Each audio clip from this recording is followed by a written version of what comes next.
Bismillahirrahmanirrahim.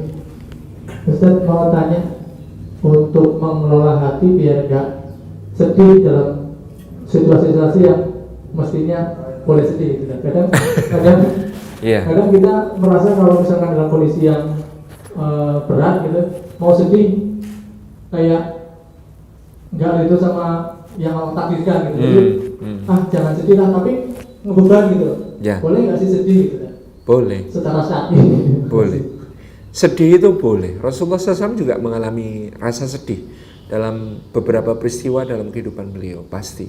Sedih itu manusiawi, bagian dari yang dikaruniakan Allah kepada kita untuk tetap menjadi manusia. Kalau sudah nggak punya rasa sedih, sudah bukan manusia, gitu ya. Tetapi bagaimana mengelola sedih? Nah, yang pertama adalah ridho. Kuncinya ridho kepada ketetapan Allah. Kenapa kok kita ridho kepada ketetapan Allah? Karena innalillahi wa inna ilaihi raji'un. Kita semua milik Allah. Lah kalau milik Allah itu ya mau diapain aja terserah Allah. Wong miliknya Allah, gitu kan? Dan nanti akan kembali pada Allah. Itu artinya kita akan mempertanggungjawabkan semua respons kita atas apa yang terjadi. Apakah kemudian takdir itu salah? Enggak. Karena yang menetapkan takdir yang maha benar tidak pernah salah. Apakah takdir itu zalim? Tidak. Karena yang menetapkan takdir adalah Allah yang maha adil, tidak pernah zalim. Apakah takdir itu sembarangan? Tidak. Karena yang menetapkan takdir adalah Allah yang maha bijaksana. Apakah takdir itu Allah nggak tahu? Ya tahu, wong Allah itu maha tahu. Berarti takdir yang diberikan kepada kita itu nguji kita. Apakah kita akan memberikan respon yang terbaik? Saya dapat satu riwayat tentang Al-Mansur Saifuddin Qalawun, seorang sultan di masa Daulah Mamluk di Turki. Cerita ini saya tulis di buku Jalan Cita Para Pejuang. Jadi bapaknya Qalawun ini dulu seorang budak. Saking rajinnya dia ngumpulkan uang untuk menebus dirinya. Nanti satu saat kalau uangnya terkumpul, hidupnya diirit-irit betul. Pengen menebus hidupnya supaya dia jadi orang merdeka. Benar berhasil, satu hari dia temui tuannya, Tuan, kalau saya akan dibeli orang, kira-kira Tuan akan melepas saya dengan harga berapa? Sekian. Ternyata itu pas sekali nilainya dengan uang tabungannya. Tuan, sekarang saya membeli diri saya. Kaget tuannya. Masya Allah, kalau begitu jangan semua. Kalau kamu yang bayarin jangan semua. Separuh saja. Separuh untukmu untuk membangun kehidupan baru. Jadi dia akhirnya kemudian merdeka, punya modal, ya, dia menikah, istrinya hamil, kemudian melahirkan. Setelah 2 tahun menyusui putranya, istrinya ini meninggal. Dia besarkan anaknya sendiri. Dia didik dengan baik, diajarkan kepada anaknya pada setiap takdir Allah. Kita tidak tahu apakah ini rahmat atau musibah, yang penting kita berprasangka baik kepada Allah. Nah, satu hari ceritanya, bapak sama anak ini, nak kita beli kuda yuk. Buat apa ayah? Jadi bapakmu ini dulu budak nak. Impiannya untuk jadi orang merdeka. Dan tahukah kamu orang paling merdeka di antara semua orang yang merdeka? Orang yang tahu bagaimana caranya menyerahkan hidupnya kepada Allah. Itulah merdeka. Bapak itu pengen jihad fisabilillah nak. Pengen syahid sehingga dapat surga tertinggi. Ayo kita beli kuda supaya jihad kita itu berkualitas gitu. Akhirnya ke pasar itu bawa seluruh tabungan. Beli kuda terbagus di pasar. Pulang itu dicibir sama tetangga-tetangga. Salam. Dibukain dis. Paket. Belum. Ngapunten ya mas, sebentar lagi. Qalawun ini sama bapaknya bawa kudanya pulang ke rumah, dicibir sama tetangga-tetangga. Orang miskin nggak tahu diri. Itu sekampung nggak ada yang punya kuda karena orang-orang miskin semua. Orang miskin nggak tahu diri, beli kuda buat apa? Sok-sokan gitu kan. Nah, kata bapaknya kepada anaknya, nah, dah bismillah. Kita niatnya baik, nggak peduli apa kata orang, bismillah.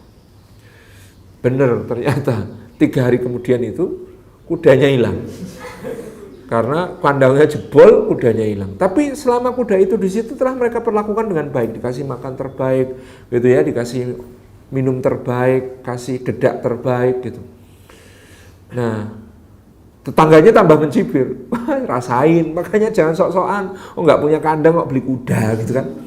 nggak punya kandang yang layak kok beli kuda gitu ya, hilang kudanya, rasain gitu. Nah, bapaknya bilang sama anak, nggak tahu kita ini rahmat atau musibah, yang penting tetap sangka baik sama Allah. Nak, takdirnya Allah nggak pernah keliru. Siap. 3 hari kemudian ternyata apa yang terjadi? Ternyata datang kuda-kuda yang banyak sekali ke tempat itu. Ternyata kudanya yang lepas itu nyari teman-temannya di padang rumput, diajak ke situ semua. Jadi ini pimpinan kawanan kuda-kuda, sampai dia akhirnya kerja bakti ngerahin tetangga, ngabis-ngabisin duit banyak untuk bikin kandang yang besar. Sekarang langsung jadi orang kaya, dia kudanya banyak gitu kan di kampung itu. Tapi yo biayanya yo gede, wis bismillah kata dia. Waduh, kata tetangga-tetangga itu. Kata tetangga, wah kalian beruntung ya, sekarang punya banyak kuda. Nah, kata bapak dan anak ini, ya kami nggak tahu ini rahmat atau musibah, yang penting kami bersangka baik kepada Allah. Gitu ya. Hari berikutnya anaknya ini mulai latihan naik kuda. Latihan naik kuda gitu ya. Ternyata memang karena kudanya kuda-kuda liar ya, masih kagetan gitu kan. Kuda liar itu kan masih kagetan itu. Jungklik itu. Anaknya jatuh, kakinya patah. Terus dirawat, kakinya patah gitu. Kata tetangga-tetangga mencibir lagi, daripada punya kuda banyak tapi anaknya kakinya patah, mending gak punya kuda yang anaknya sehat gitu ya. Itu kata tetangga. Kata si bapak sama si anak, nak tetap sangka baik sama Allah nak. Injih pak, insya Allah gitu ya. Ternyata hari berikutnya apa yang terjadi? Datang tentara dari ibu kota kesultanan, merekrut untuk dijadikan tentara di garis depan, tapi perang saudara sesama muslim. Direkrut di kampung itu, ayo pokoknya yang muda-muda sehat kuat wajib ikut gitu, wajib militer. Ketika datang ke rumah itu, si bapak bilang sama si anak, nak berdoa mudah-mudahan Allah nggak masukkan kita, wong kamu lagi sakit. Ini perang saudara ya nak, sungguh tidak layak kita ikut perang saudara. Ketika bagian rekrutmen datang ke situ, ini kenapa nih? Kakinya patah pak. Oh, wah, ya wes dispensasi, kamu nggak bisa ikut. Terus di rumah tetangga semua anak-anaknya sehat-sehat, katut semua, direkrut itu ya, dibawa ke garis depan. Maka kemudian tetangga-tetangga itu datang ke rumah itu nangis, lihat lu kok kamu nggak ikut, kan kakinya patah. Beruntung ya kakimu patah, jadi kamu nggak ikut gitu. Masya Allah. Jadi kata si bapak dan si anak, kami nggak tahu ini rahmat atau musibah, yang penting sangka baik sama Allah, gitu ya. Setelah sekian waktu baru ada kabar ternyata semua anak muda dari kampung itu tewas di medan perang. Wah, sampai sekampung makin nangis-nangis gitu ya. Akhirnya kemudian datang ke rumah itu dihibur sama bapak. Kita nggak tahu ini rahmat atau musibah, yang paling kita sangat baik sama Allah. Ketika pasukan Mongol menyerbu ke Baghdad tahun 1253, maka bapak dan anak ini langsung berangkat dengan kuda-kudanya dan membentuk pasukan dari kampungnya. Karena punya kuda banyak, dia rekrut pasukan banyak gitu ya. Dan ini menghadapi peperangan dengan pasukan Mongol. Si bapak karena seperti yang ditekadkannya sejak awal, dia syahid fisabilillah. Anaknya ini, Kolawun ini, ketangkep sama pasukan Mongol. Dijual-jual sebagai budak, keliling kota-kota, berbagai negeri. Dia terus belajar. Ketika dia dilempar-lempar jadi budak di Damaskus, jadi budak di mana gitu ya. Sampai akhirnya dia jadi budak di Kairo. Di Kairo itu ada gerakan Mamluk, budak-budak, tapi mereka kemudian akhirnya berkuasa. Nah, Kolawun menjadi sultan keempat dari dinasti Mamluk yang kemudian memerintah tanah kaum muslimin dari Mesir. Ini ceritanya begitu. Jazakumullah khairan itu ya. Mudah-mudahan kita selalu positif kepada Allah Subhanahu wa taala. Sedih wajar, tapi bagaimana kita ridha? Karena kita tahu yang ngatur hidup kita itu Maha benar, enggak pernah keliru. Maha adil, enggak pernah zalim. Maha bijaksana, enggak pernah sembarangan. Dan Maha tahu, enggak pernah bodoh. Jadi aman. Kalau yang ngatur hidup kita itu manusia, kita perlu khawatir. Tapi kalau yang ngatur hidup kita penciptanya manusia, insya Allah aman. Gitu. Jazakumullah.